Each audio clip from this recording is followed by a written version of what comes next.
프롤로그 피로 얼룩진 샹들리에 아래서 시작된 비극. 서울 강남구 청담동 3,000평 규모의 대저택에서 대한민국 재계 서열 3위. 대성그룹 김태관 회장의 75세 생일연이 성대하게 열리고 있었습니다. 이 저택의 가치만 800억 원, 메인홀에 걸린 체코산 보헤미안 크리스탈 샹들리에는 15억 원짜리였습니다. 300명의 정재계 인사들이 참석한 가운데 김태관 회장은 대한민국 건설업계의 황제로 군림하며 축배를 들고 있었습니다.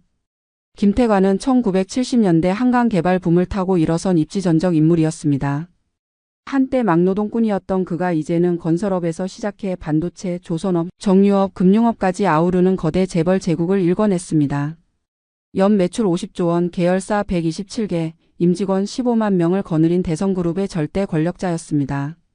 그의 한마디면 국회의원도 꼼짝 못하고 청와대 고위직도 전화를 받는 무소불위의 존재였습니다.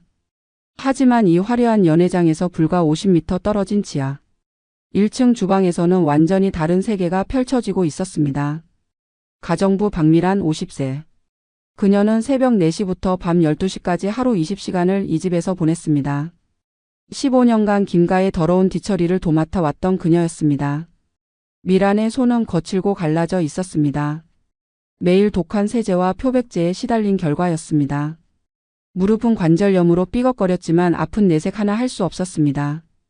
월급 180만 원으로 딸 은지의 대학 등록금과 생활비를 감당해야 했기 때문입니다. 은지는 미란의 유일한 희망이자 삶의 이유였습니다. 서울대학교 경영학과 4학년 22세. 장학금을 받으며 최우 등으로 학업을 이어가고 있었습니다. 미란은 딸이 자신과는 다른 삶을 살기를 간절히 바랐습니다. 더러운 걸레질이나 화장실 청소가 아닌 정장을 입고 사무실에서 일하는 품이 있는 직업을 갖기를 원했습니다. 그날 밤 9시 30분 운명의 순간이 찾아왔습니다. 김태관의 차남이자 대성건설 전무 김정석이 술에 만취한 채 파티장에서 난동을 피우기 시작했습니다. 35세의 정석은 어릴 때부터 문제아였습니다. 초등학교 때부터 교사들을 폭행하고 중학교에서는 같은 반 학생을 병원에 보내기도 했습니다. 고등학교는 겨우 졸업했고 대학은 아버지의 기부금으로 들어갔습니다. 정석의 폭력성은 성인이 되어서도 계속되었습니다.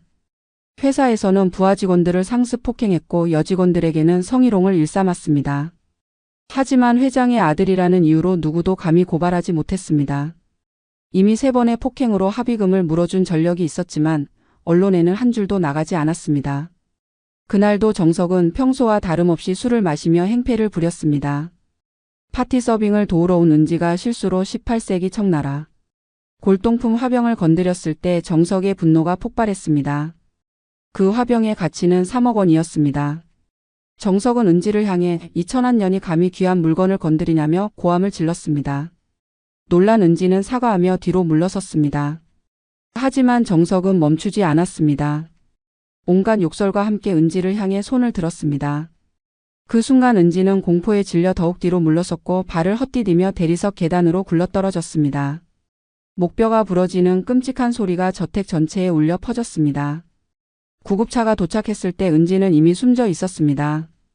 22년간 어머니의 희생 위에 꿈을 키워왔던 소중한 생명이 한순간에 꺼져버린 것입니다. 미란의 절규가 천장을 뚫을 듯 울려 퍼졌습니다. 하지만 김가 사람들의 반응은 차가웠습니다. 김태관 회장의 첫 마디는 언론 대응 방안이었습니다. 이 일이 신문에 나가면 안 된다는 것이었습니다. 장남 김정우는 보험금으로 해결하자고 제안했습니다. 김태관의 부인 이미숙 여사는 미란에게 현금 1억 원을 내밀며 조용히 처리하고 이 집을 떠나라고 명령했습니다. 그들에게 은지의 죽음은 그저 귀찮은 사고일 뿐이었습니다. 한 사람의 목숨이 1억 원이면 충분하다고 생각했습니다. 심지어 일부 하객들은 파티가 중단된 것에 대해 불만을 토로하기까지 했습니다. 그날 밤 미란은 6층 옥상으로 올라갔습니다. 아래로 뛰어내리면 모든 고통이 끝날 것 같았습니다. 하지만 딸의 영정사진을 품에 안고 바라보는 순간 그녀의 마음속에 다른 감정이 스며들었습니다. 분노였습니다. 타오르는 복수심이었습니다. 죽을 사람은 자신이 아니라 이 더러운 재벌 가족들이어야 한다는 깨달음이었습니다. 그들이 은지를 죽이고도 1억 원으로 입막음하려 했던 그 오만함과 잔혹함에 대한 분노가 치밀어 올랐습니다. 그 순간부터 박미란이라는 이름은 세상에서 사라졌습니다. 대신 복수를 위해 살아갈 새로운 존재가 탄생했습니다. 미라는 영정사진을 가슴에 품고 맹세했습니다. 죽을 사람은 내가 아니라 너희라고 반드시 이 원수를 갚겠다고 다짐했습니다. 그날 밤 박미라는 죽었고 복수를 위해 살아갈 새로운 존재만이 남았습니다. 제1장 완벽한 변신 뱀의 탈피. 5년이라는 긴 시간이 흘렀습니다. 박미라는 태국 방콕에 있는 세계 최고 수준의 호텔 서비스 전문학교에 입학했습니다. 오리엔탈 호텔 서비스 아카데미, 전 세계 7성급 호텔의 하우스키핑 매니저들을 양성하는 곳이었습니다. 미라는 은지의 보험금과 자신이 평생 모은 돈을 모두 투자해 이곳에서 완전한 변신을 시도했습니다. 가장 먼저 언어부터 정복했습니다.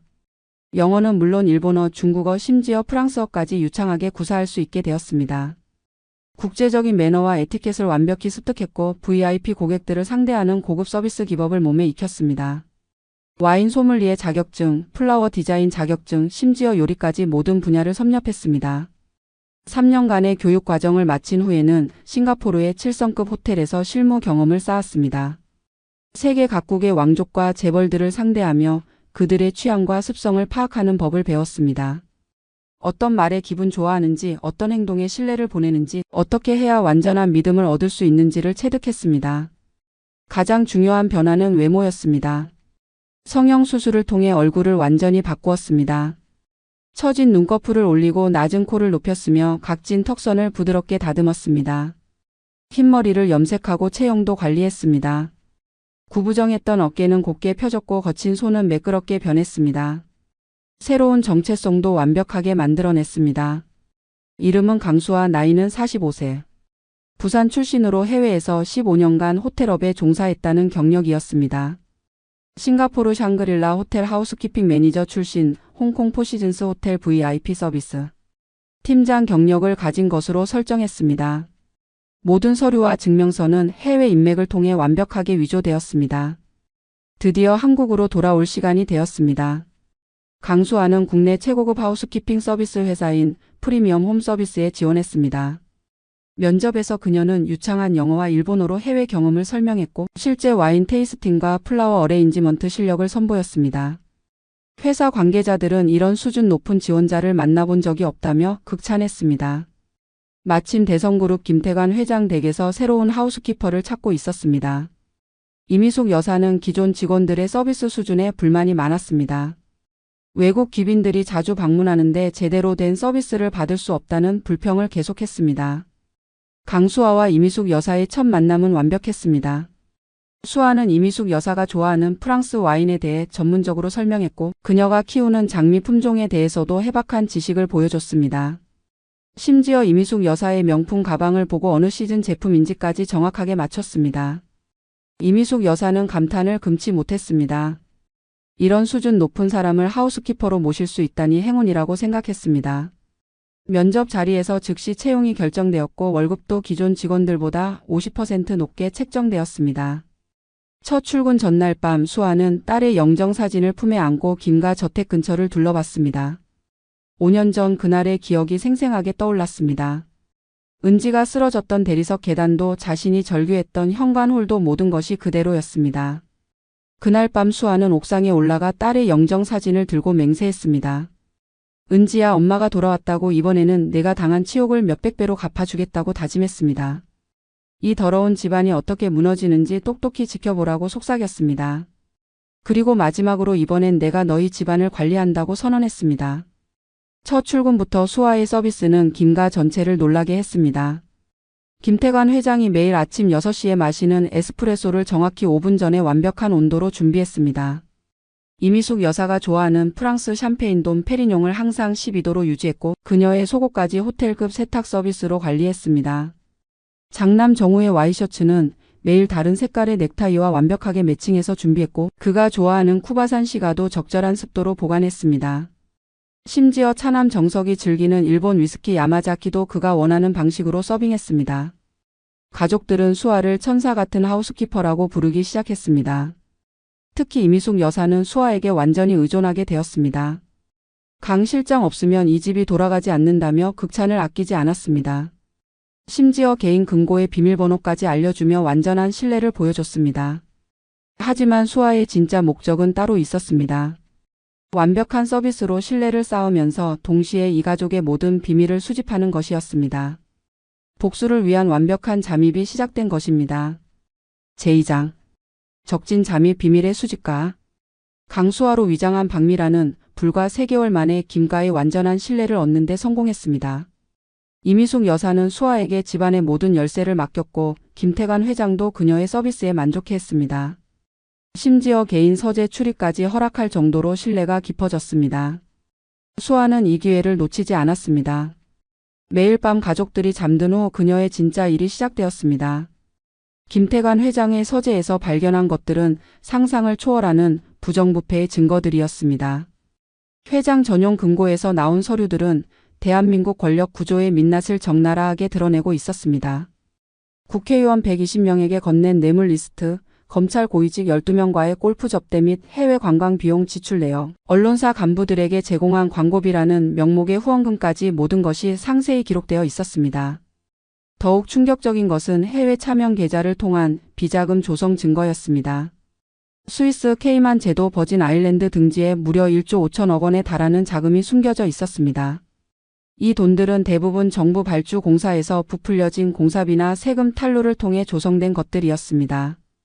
회장의 개인 노트북에서는 더욱 섬뜩한 내용들을 발견했습니다. 경쟁업체 임직원들을 금품으로 매수한 리스트 건설. 현장 안전사고를 은폐하기 위해 유족들을 협박한 녹음 파일까지 있었습니다. 장남 김정우 전무는 겉으로는 모범적인 경영인으로 포장되어 있었지만 실상은 완전히 달랐습니다. 수아가 정우의 개인 컴퓨터를 해킹해서 발견한 것은 충격적인 성범죄 증거들이었습니다. 회사 여직원 27명을 상대로 한 성추행과 성폭행 장면들이 몰래카메라로 촬영되어 있었습니다. 더욱 끔찍한 것은 정우가 이 영상들을 이용해 피해 여성들을 지속적으로 성적 노예로 부리고 있다는 사실이었습니다. 정우는 또한 결혼 후에도 수십 명의 여성들과 불륜 관계를 유지하고 있었습니다. 호텔비, 선물비, 심지어 일부 여성들에게는 아파트까지 사주며 첩으로 두고 있었습니다. 이 모든 비용은 회사 법인카드나 비자금에서 충당되고 있었습니다. 정우의 핸드폰에서 발견된 음성 메시지들은 더욱 적나라했습니다. 여직원들에게 성관계를 강요하며 거부하면 해고하겠다고 협박하는 내용들이 가득했습니다. 차남 김정석의 실체는 더욱 충격적이었습니다. 은지를 죽음으로 몰고 간 그 인간 말종은 5년이 지나도 전혀 달라지지 않았습니다. 오히려 더욱 타락해 있었습니다. 수아는 정석의 방에서 각종 마약류를 발견했습니다. 코카인, 헤로인, 필로폰 등이 고급 시가 상자 안에 숨겨져 있었고 사용한 주사기들도 곳곳에서 발견되었습니다. 정석의 도박 중독은 이미 회복 불가능한 수준이었습니다. 마카오, 필리핀, 라스베이거스의 카지노에서 잃은 돈만 무려 400억 원에 달했습니다. 그 빚을 갚기 위해 회사 건설 자금을 빼돌리고 있었고 심지어 가족들 모르게 저택까지 담보로 잡혔습니다. 가장 위험한 것은 정석이 동남아시아 조직폭력배들과 연결되어 마약 밀수와 인신매매에까지 관여하고 있다는 사실이었습니다. 김태관의 막내딸 유진은 겉으로는 순수한 25세 대학원생으로 보였지만 내면은 완전히 비틀어져 있었습니다. 수아가 유진의 일기장을 통해 발견한 내용은 소름 끼치는 것들이었습니다. 유진은 아버지가 죽으면 유산을 독차지하기 위해 치밀한 독살 계획을 세우고 있었습니다. 인터넷 다크웹을 통해 청산가리, 리신, 탈륨 등 각종 독극물을 구입했고 사용법을 상세히 연구해 놓은 노트까지 작성해 놓았습니다. 유진의 계획은 매우 치밀했습니다. 아버지의 지병인 고혈압 약에 독극물을 섞어 서서히 중독시키는 방법이었습니다. 이미 몇 차례 시험 삼아 미량의 독을 넣어봤다는 기록도 있었습니다. 더욱 섬뜩한 것은 가족들까지 제거할 계획을 세우고 있다는 점이었습니다. 어머니와 두 오빠까지 모두 죽이고 자신 혼자 모든 유산을 독차지하려는 계획이었습니다. 이미숙 여사 역시 깨끗하지 않았습니다. 수아는 이미숙이 상류층 부인들과 함께 거대한 부동산 투자 사기를 벌이고 있다는 사실을 알아냈습니다. 강남 재개발 지역에 대한 가짜 내부 정보를 유포해 수십 명의 피해자들로부터 500억 원을 가로챈 것이었습니다. 이미숙의 개인 계좌에는 사기로 얻은 돈들이 여러 개의 가명 계좌로 분산되어 보관되어 있었습니다. 매일 밤 자정이 넘으면 수아는 은지의 영정사진 앞에 앉아 그날 수집한 정보들을 보고했습니다. 은지야, 이 집안 사람들은 정말 썩을 대로 썩었다고 서로가 서로를 찌를 칼날을 이미 쥐고 있다고 속삭였습니다. 엄마는 그냥 그 칼날들이 제대로 찔리도록 방향만 잡아주면 된다고 다짐했습니다. 6개월이 지나자 수아는 김과 구성원 모두의 치명적인 약점을 완벽히 파악했습니다. 각자의 범죄 증거들, 서로를 멸망시킬 수 있는 폭탄들이 모두 그녀의 통제하에 있었습니다. 이제 본격적인 복수 작전을 시작할 때가 온 것입니다. 수아의 눈빛에는 차가운 복수심이 불타오르고 있었습니다. 제3장 균열의 씨앗 독의 확산. 강수아는 김과 사람들의 모든 비밀을 손에 넣은 후 그들을 서로 파멸시키는 정교한 심리전을 시작했습니다. 그녀의 전략은 단순했지만 치명적이었습니다. 가족들이 서로의 비밀을 알게 만들어 내부에서부터 무너뜨리는 것이었습니다. 첫 번째 타겟은 이미숙 여사와 막내딸 유진이었습니다. 수아는 유진이 구입한 독극물 영수증을 일부러 이미숙 여사의 서재 책상 위에 떨어뜨려 놓았습니다. 며칠 후 이미숙이 청소를 핑계로 딸의 방을 뒤지게 만드는 것은 어렵지 않았습니다. 수아가 유진 양이 요즘 아버님을 볼 때마다 이상한 눈빛을 보낸다고 은근히 흘린 말이 효과를 발휘한 것입니다. 이미숙이 딸의 방에서 각종 독극물들과 독살 계획서를 발견했을 때의 충격은 상상을 초월했습니다. 그녀는 히스테리를 부리며 유진과 격렬한 대치를 벌였습니다. 내가 아빠를 죽이려고 했냐는 이미숙의 절규가 저택 전체에 울려 퍼졌습니다. 유진은 발뺌하려 했지만 너무나 명확한 증거 앞에서는 어쩔 수 없었습니다. 모녀 사이의 신뢰는 완전히 무너졌고 식사 시간마다 차가운 냉전이 계속되었습니다. 수아는 이 상황을 더욱 악화시켰습니다. 이미숙에게는 유진 양이 요즘 아버님 약을 관리하겠다며 자주 가져간다고 속삭였고 유진에게는 어머님이 유진 양의 일거수일투족을 감시하고 있다고 불안감을 조성했습니다. 가족 식사 시간은 이제 서로를 경계하는 전쟁터가 되었습니다. 두 번째로 수아는 형제 간의 갈등을 부추겼습니다. 정우의 성추행 동영상 중 일부를 정석이 발견하도록 교묘하게 조작했습니다. 정석의 컴퓨터에 파일을 심어놓고 동시에 정석의 도박, 빚 관련 문서를 정우의 사무실 책상 위에 실수로 흘려놓았습니다. 형제들이 서로의 치부를 알게 되자 둘 사이의 관계는 돌이킬 수 없을 만큼 악화되었습니다. 정우는 동생이 회사 돈을 빼돌린 증거를 아버지에게 고발하겠다고 협박했고 정석은 형이 성추행 영상을 폭로하겠다고 맞받아쳤습니다. 두 사람은 같은 집에 살면서도 서로 말도 섞지 않았고 회사에서도 공개적으로 대립했습니다. 대성그룹 임직원들 사이에서는 후계 구도에 큰 변화가 있을 것이라는 소문이 돌기 시작했습니다. 수아는 여기서 멈추지 않았습니다. 정석의 마약 사용 증거를 익명으로 정우에게 보냈고 정우의 불륜 현장 사진들을 정석에게 전달했습니다. 형제는 더 이상 한 집에 있을 수 없을 정도로 서로를 증오하게 되었습니다. 심지어 서로 다른 시간에 식사하고 가족 모임도 피하는 지경에 이르렀습니다. 가장 결정적인 순간은 수아가 언론사에 익명 제보를 시작한 때였습니다. 그녀는 정우의 성추행 동영상 중 가장 충격적인 장면들을 편집해서 주요 방송사의 시사 프로그램에 전달했습니다. 동시에 정석의 해외 도박과 조직폭력배 연결 증거도 경제신문사에 제보했습니다. 대성그룹 장남 성추행 의혹, 대성건설 전무 불법 도박 스캔들이라는 헤드라인이 연일 터져 나왔습니다. 언론 보도가 시작되자 김가는 완전한 비상사태에 돌입했습니다. 김태관 회장은 분노와 스트레스로 혈압이 200까지 치솟아 응급실에 실려갔고 이미숙 여사는 신경안정제 없이는 잠들 수도 없는 상태가 되었습니다. 하지만 가족들은 서로를 의심하기 시작했습니다. 형이 동생을 제거하기 위해 언론에 흘린 것인지 동생이 복수를 위해 형을 고발한 것인지 알 수 없었기 때문입니다. 수아는 이 혼란 상황에서도 완벽한 하우스키퍼 역할을 연기했습니다. 정말 큰일이라며 걱정스러운 표정을 지으면서도 실제로는 가족 간의 불신을 더욱 깊게 만드는 정보들을 계속해서 흘렸습니다. 정우에게는 정석 도련님이 어젯밤 아버님 서재에 몰래 들어가시더라고 속삭였고 정석에게는 정우 도련님이 변호사와 통화하며 뭔가 계획을 세우시는 것 같다고 불안감을 조성했습니다. 회사 상황도 심각해졌습니다. 대성그룹의 주가는 연일 하한가를 기록했고 주요 협력업체들이 계약 해지를 통보해왔습니다. 은행들도 대출 연장을 거부하며 자금 회수에 나섰습니다. 정부에서도 대성그룹에 대한 전면적인 세무조사를 실시한다고 발표했습니다. 이미숙 여사의 부동산 투자 사기도 곧 터질 예정이었습니다. 수아는 피해자 중 한 명에게 익명으로 이미숙 여사가 사기의 주동자라는 증거를 제보했습니다. 피해자들이 집단으로 고발장을 준비하고 있다는 소문이 돌기 시작했습니다. 유진의 독살 미수 사건도 이미 이미숙에 의해 경찰에 신고된 상태였습니다. 딸을 더 이상 믿을 수 없게 된 이미숙은 결국 내 딸이 남편을 독살하려 했다며 눈물로 고발장을 제출했습니다. 경찰은 유진을 긴급 체포했고 모녀 관계는 완전히 파탄났습니다. 김가라는 거대한 성벽의 균열이 시작되었습니다. 그 균열은 점점 커져가며 돌이킬 수 없는 붕괴를 예고하고 있었습니다. 수아는 매일 밤 은지의 영정사진 앞에서 복수의 진행 상황을 보고했습니다. 은지야, 이제 진짜 재미있는 게임이 시작된다고. 저들이 서로 물어뜯다가 모두 망하게 될 것이라고 속삭였습니다. 제4장. 파국의 전야, 무너지는 제국.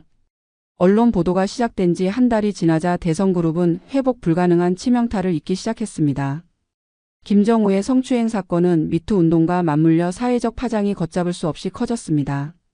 대성전자 여직원들이 연이어 고발에 나섰고 피해자 수는 무려 47명까지 늘어났습니다. 정우는 긴급 기자회견에서 악의적인 조작이라고 부인했지만 결정적 증거 영상들이 계속 공개되자 더 이상 변명할 수 없는 상황이 되었습니다. 여성 단체들은 대성그룹 제품 불매 운동을 선언했고 해외 바이어들도 계약 취소를 통보해왔습니다. 대성전자의 주력 제품인 반도체와 디스플레이 수출이 급격히 감소했고 일부 국가에서는 아예 수입 금지 조치까지 내려졌습니다. 회사 내부에서도 여직원들의 집단 사직이 이어졌고 남성 직원들조차 회사를 부끄러워하며 이직을 준비하기 시작했습니다. 김정석의 상황은 더욱 참혹했습니다. 국정감사장에서 야당 국회의원이 정석의 해외 도박 증거를 공개하며 재벌 2세 일탈이 국가 이미지에 미치는 악영향을 강력히 질타했습니다. 더욱 충격적인 것은 정석이 도박 자금을 마련하기 위해 건설 현장의 안전 예산을 삭감했다는 사실이 드러난 것입니다. 대성건설이 시공한 아파트 단지 3곳에서 심각한 균열과 누수 문제가 발견되었고 안전진단 결과 부실 공사로 판명되었습니다. 입주민 2,000여 가구가 집단 소송을 제기했고 정부는 대성건설의 건설업 면허 취소를 검토한다고 발표했습니다. 정석이 빼돌린 400억 원이 바로 이들 아파트의 안전공사비였던 것입니다. 김태관 회장의 비자금 조성 의혹은 정치권까지 흔들었습니다. 수아가 제보한 정보를 바탕으로 국세청이 특별 세무조사에 착수했고 해외 차명 계좌 1조 5천억 원의 실체가 하나씩 드러나기 시작했습니다. 대성그룹 회장이 지난 20년간 정치인들에게 제공한 뇌물이 총 600억 원에 달한다는 사실이 폭로되자 국정 전반이 흔들렸습니다. 청와대는 긴급 대책회의를 소집했고 검찰총장은 대성그룹 수사를 위한 특별수사본부 설치를 지시했습니다. 김태관 회장을 피의자 신분으로 긴급 소환하겠다는 발표가 나오자 회장은 극도의 스트레스로 심근경색을 일으켜 중환자실에 입원했습니다. 이 모든 상황 속에서 김가 사람들의 상호 불신은 극에 달했습니다. 수아는 이 불신의 불길에 계속해서 기름을 부었습니다. 이미숙 여사에게는 정석 도련님이 아버님의 의식이 없을 때를 노려 뭔가를 계획하고 있는 것 같다고 속삭였고 정우에게는 유진 양이 석방된 후 복수를 다짐하고 있다는 소문을 흘렸습니다. 유진의 독살 미수 사건이 언론에 보도되면서 김가의 막장 드라마는 절정에 달했습니다. 자식이 부모를 독살하려 했다는 충격적인 사실에 온 국민이 경악했습니다. 이미숙 여사가 친딸을 경찰에 신고했다는 사실까지 알려지면서 가족의 붕괴가 적나라하게 드러났습니다. 법정에서 유진이 어머니가 나를 모함했다며 절규하는 모습이 생중계되자 시청자들은 이 가족의 참상에 혀를 찼습니다. 대성그룹의 주가는 상장 이후 최저치를 기록했습니다. 시가총액이 절반 이하로 떨어졌고 신용등급도 투기등급으로 강등되었습니다. 주요 은행들이 대출 회수에 나섰고 협력업체들도 외상 거래를 중단했습니다. 계열사 직원 15만 명의 생계가 위험에 처했고 정부는 대성그룹 사태가 국가 경제에 미칠 파급 효과를 우려한다고 발표했습니다. 김정우와 김정석 형제는 이제 서로를 완전한 적으로 여기게 되었습니다.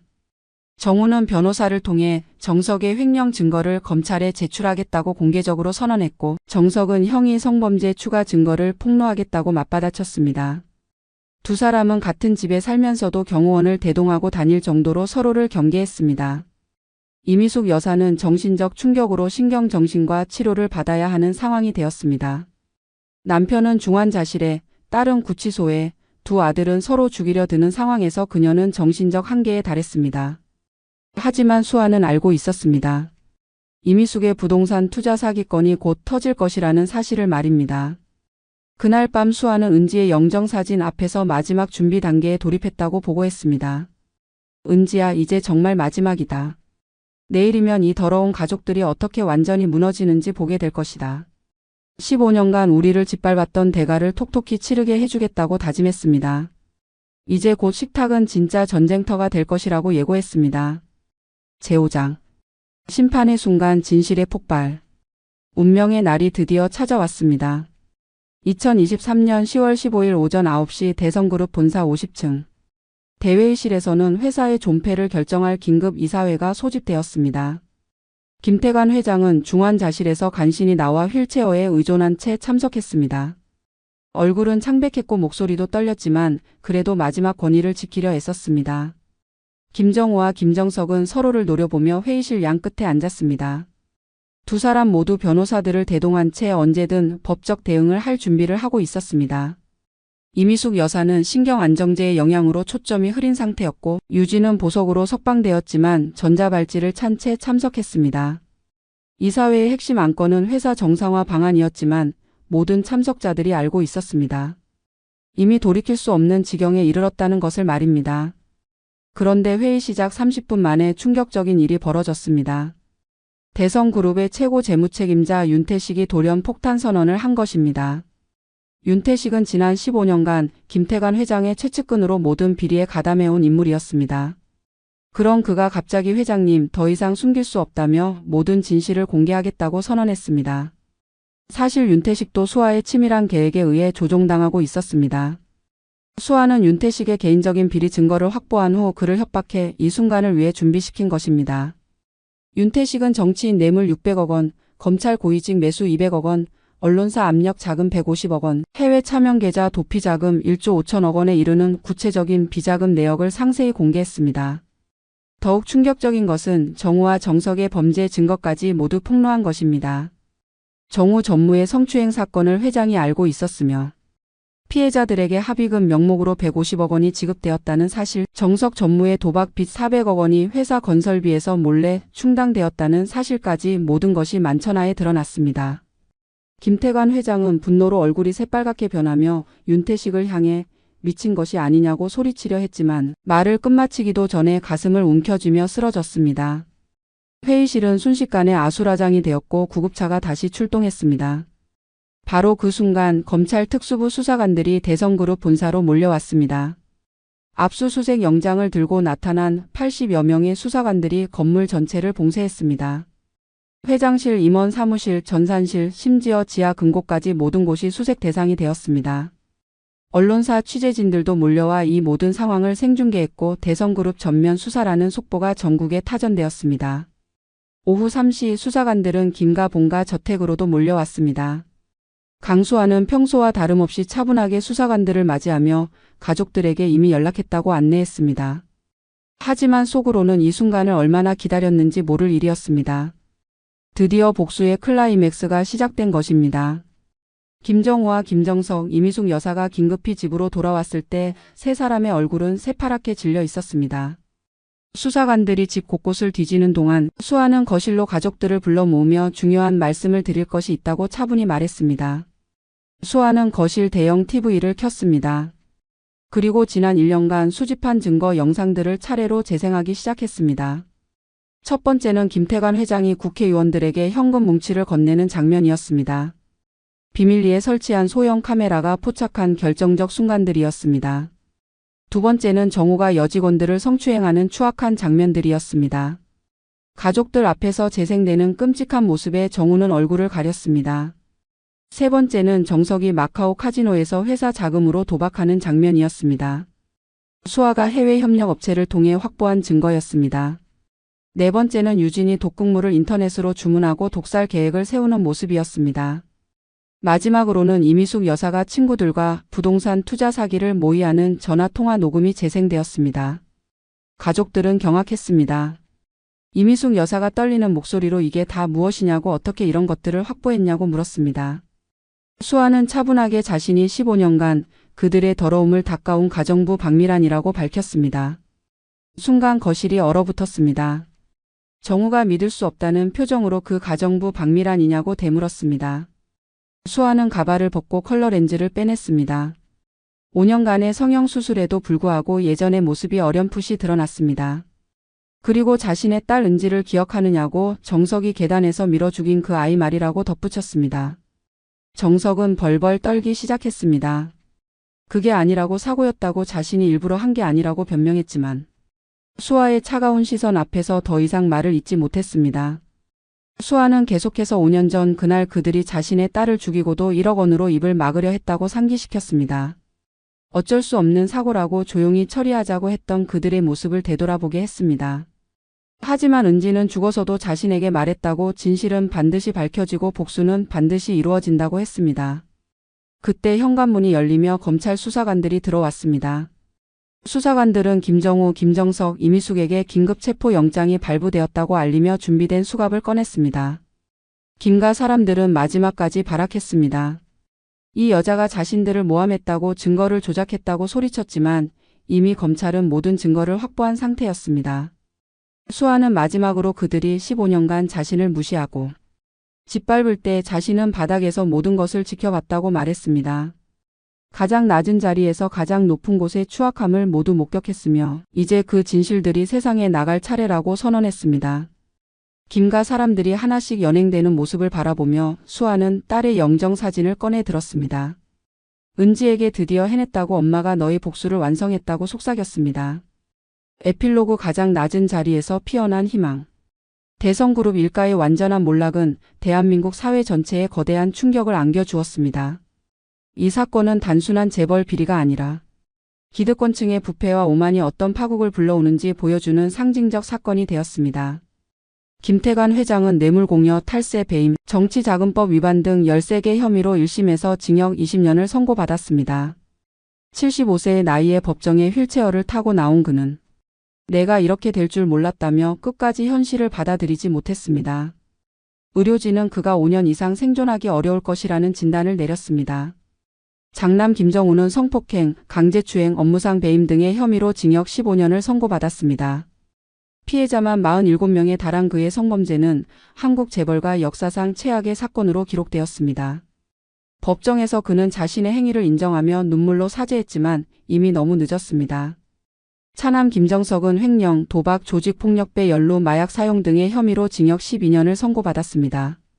은지를 죽음에 이르게 한 바로 그 인간은 법정에서 그때 정말 실수였다며 뒤늦은 사과를 했지만 누구도 그의 변명을 믿지 않았습니다. 두 형제는 법정에서도 서로를 원망하며 상대방이 자신을 이 지경까지 몰고 왔다고 서로를 탓했습니다. 이미숙 여사는 부동산 투자 사기와 아동학대 방조 혐의로 징역 10년을 선고받았습니다. 500억 원 규모의 사기 사건의 주동자였던 그녀는 법정에서 자신이 무엇을 잘못했는지 모르겠다며 억울함을 토로했지만 판사는 냉정하게 가정부의 딸이 죽었을 때 보인 비정한 태도와 수십 명을 기만한 투자 사기의 심각성을 지적했습니다. 피해자들의 눈물 섞인 진술이 법정을 울렸습니다. 막내딸 유진은 존속살인 미수 혐의로 징역 7년을 선고받았습니다. 25세의 나이에 감옥에 들어간 그녀는 정신적 충격으로 치료를 받아야 하는 상황이 되었습니다. 부모를 독살하려 했던 그녀의 일기장은 법정 증거로 제출되어 온 국민에게 충격을 주었습니다. 대성그룹은 완전히 해체되었습니다. 주요 계열사들은 외국 기업들에게 헐값에 매각되거나 파산 절차를 밟았습니다. 반도체 사업부는 중국 기업에, 조선업은 일본 기업에 넘어갔습니다. 15만 명의 직원들이 실직했고 수천 개의 협력업체들이 연쇄 도산했습니다. 한때 대한민국 경제의 한 축을 담당했던 거대 기업이 하루아침에 사라진 것입니다. 김가가 소유했던 청담동 대저택을 비롯해 전국의 부동산 50여 채, 골프장 3곳, 리조트 2곳 등 모든 자산은 피해자 배상금과 국고 환수금으로 몰수되었습니다. 해외 차명 계좌의 1조 5천억 원도 모두 동결되어 국가에 환수되었습니다. 한때 재산 순위 10위 안에 들었던 김태관 회장 가족은 빈털터리가 되었습니다. 가장 극적인 변화는 박미란에게 일어났습니다. 그녀는 복수를 완성한 후 검찰 조사에 적극적으로 협조했습니다. 15년간의 가정부 생활과 1년간의 잠복 증거 수집 과정에서 목격한 모든 범죄 행위를 상세히 증언했습니다.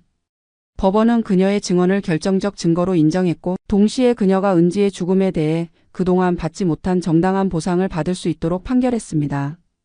국가는 은지의 죽음에 대한 배상금으로 30억 원을 지급했고 미란이 15년간 당한 정신적 피해에 대해서도 별도의 위자료를 인정했습니다. 또한 그녀가 복수 과정에서 사용한 방법들이 불법적 요소를 포함하고 있었음에도 불구하고 정당 방위와 공익제보의 성격을 인정하여 형사처벌을 면제했습니다. 복수를 마친 미란은 서울을 떠나 강원도의 작은 산골 도시로 이주했습니다.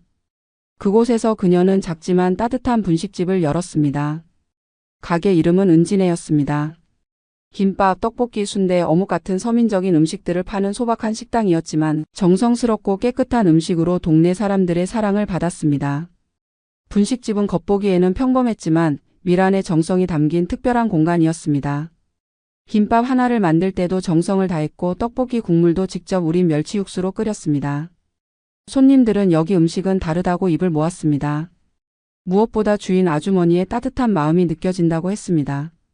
분식집 벽에는 작은 액자가 걸려 있었습니다. 진실은 오래 기다리지만 반드시 온다라는 글귀였습니다. 손님들은 그 글의 의미를 몰랐지만 미란에게는 평생의 신념이자 딸과의 약속이었습니다. 그 옆에는 은지의 대학 졸업사진이 조용히 걸려 있었습니다. 매일 저녁 장사를 마친 후 미란은 카운터 위에 놓인 은지의 영정사진 앞에 앉았습니다. 딸에게 하루 있었던 일들을 이야기해 주었습니다. 오늘은 중학생 아이들이 와서 떡볶이를 맛있게 먹었다는 이야기, 혼자 사는 할아버지가 김밥을 드시며 맛있다고 하셨다는 이야기, 대학생이 와서 공부하느라 끼니를 걸렀다며 따뜻한 우동을 먹고 갔다는 이야기들이었습니다. 그 모든 이야기 끝에 미란은 항상 같은 말을 했습니다. 은지야, 엄마는 이제 평범하고 따뜻한 일상이 얼마나 소중한지 안다고, 그리고 너 덕분에 이 평범한 행복을 되찾을 수 있었다고 감사를 표했습니다.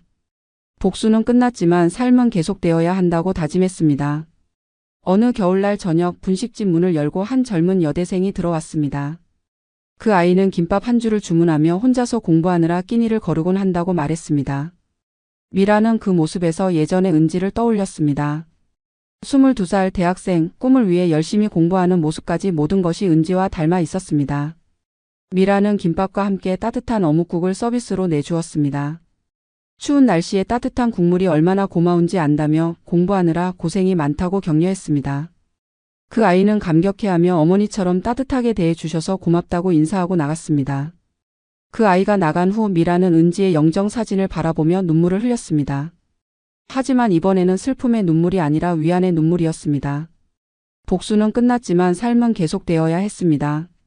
이제는 증오가 아닌 사랑으로, 복수가 아닌 나눔으로 살아가야 할 때였습니다. 6개월 후 은진의 분식집은 동네에서 가장 인기 있는 맛집이 되었습니다. TV 프로그램에서도 소개될 정도로 유명해졌지만 미라는 여전히 한결같은 마음으로 손님들을 맞이했습니다. 그녀에게는 유명세보다 더 소중한 것이 있었습니다. 매일매일 평범한 일상을 살아갈 수 있다는 것, 그것만으로도 충분히 감사한 일이었습니다. 1년 후 미라는 지역 사회복지관에서 자원봉사를 시작했습니다. 어려운 학생들에게 무료로 식사를 제공하고 홀로 사는 어르신들께 도시락을 배달하는 일이었습니다. 그녀는 자신이 받은 상처를 치유하는 가장 좋은 방법은 다른 사람의 상처를 어루만지는 것이라고 깨달았습니다. 마지막 장면에서 미라는 은지의 영정사진을 부드럽게 쓰다듬으며 속삭였습니다. 은지야, 우리 이제 정말 자유로워졌다고, 그리고 엄마는 앞으로 내가 살지 못한 만큼 더 따뜻하게 살아가겠다고 약속했습니다. 엄마의 복수는 끝났지만 엄마의 사랑은 영원히 계속될 것이라고 다짐했습니다. 분식집 밖으로는 따뜻한 봄 햇살이 내리쬐고 있었습니다. 새로운 계절이 시작되었고 미란에게도 진정한 새로운 인생이 시작된 것입니다. 복수의 어둠을 지나 마침내 희망의 빛을 찾은 한 여인의 이야기가 이렇게 막을 내렸습니다.